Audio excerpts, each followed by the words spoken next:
UTL solar solar लावणार आणि सबसिडीही मिळवून देणार। आचारसंहितेची घोषणा आणखी लांबणीवर। आचारसंहिता आणि निवडणुकीची घोषणा दसऱ्यानंतरच होणार, सूत्रांची माहिती।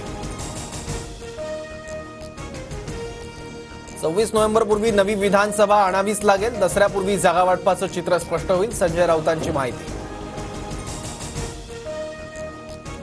अल्पवयीन आरोपीचं वय 18 वरून 14 वर करण्याचा विचार। अल्पवयीन आरोपीच्या वयाबाबत अमित शहांशी बोलणार, अजित पवारांची माहिती।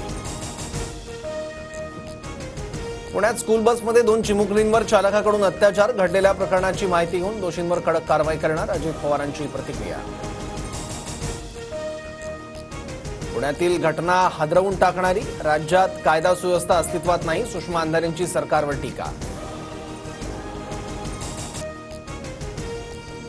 विरोध केल्यास शिवसैनिक पूर्ण हिशोब घेतील। ज्या पद्धतीने भाजप कार्यकर्ते सिल्लोडमध्ये काम करतील त्याच पद्धतीने शिवसैनिक मराठवाड्यासह राज्यभर काम करतील, अब्दुल सत्तारांचा इशारा। आधी ताकद निर्माण करून आता भाजपकडून सत्तारांविरोधात मोर्चे। भाजपची सहकारी पक्षांना संपवण्याची वृत्ती, भाजप गद्दारांना संपवणार, अंबादास दानवेंची टीका। राजकारण, सत्ताकारण, अर्थकारण क्षुद्र, महामूर्ख जमात म्हणजे हिंदू जात। गणपती उत्सव, नवरात्र उत्सव इव्हेंट झाले, संभाजी भिडेंच्या वक्तव्यानं नव्या वादाची शक्यता। देवेंद्र भुयार यांचं वक्तव्य चुकीचं, त्यांना कालच समज दिली। भुयार यांना माफी मागण्यासही सांगितलं, अजित पवारांची माहिती। राज्य सरकारकडून मुद्रांक शुल्कामध्ये वाढ, 100-200 रुपयाऐवजी 500 रुपये मुद्रांक शुल्क मोजावं लागणार। एका हाताने द्या, दुसऱ्या हाताने लुटा, हा सरकारचा धंदा, विजय वडेट्टीवार यांची टीका। तर विकासासाठी मुद्रांक शुल्कामध्ये वाढ, अजित पवारांकडून मुद्रांक शुल्क वाढीचं समर्थन। विधानसभेत दारूवाले, मटकावाले नालायक लोक, आम्ही लायक माणसं पाठवू, लक्ष्मण आखेंचा सरकारला इशारा। अक्षय शिंदे एन्काउंटर प्रकरणी आज हायकोर्टात सुनावणी, डोक्यात गोळी का मारली, मागील सुनावणीत हायकोर्टाकडून सवाल उपस्थित।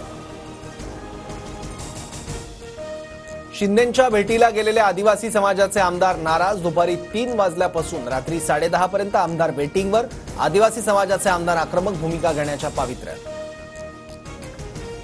पुणे जिल्ह्यातील बारामती, इंदापूर, जुन्नर, आंबेगावसह 8 जागा द्या, अजित पवार गटाच्या पदाधिकाऱ्यांची मागणी। उद्धव ठाकरेंची शिवसेना भवनात दुपारी 1 वाजता पत्रकार परिषद, विधानसभा निवडणुकीच्या अनुषंगानं ठाकरेंची पत्रकार परिषद। शिवसेना आमदारांच्या अपात्रतेबाबत सर्वोच्च न्यायालयात आज सुनावणी, विधानसभा अध्यक्ष राहुल नार्वेकरांच्या निर्णयाला ठाकरे गटाकडून आव्हान। राहुल गांधी उद्या आणि परवा कोल्हापूर दौऱ्यावर, शिवरायांच्या पुतळ्याचं अनावरण करणार, संविधान सन्मान संमेलनालाही उपस्थित राहणार। नागपुरात न्यूनतम वेतनासाठी आपली बसच्या कर्मचाऱ्यांचं काम बंद आंदोलन, 1000 पेक्षा जास्त कर्मचारी आंदोलनात सहभागी। UTL सोलार सोलार लावणार आणि सबसिडीही मिळवून देणार।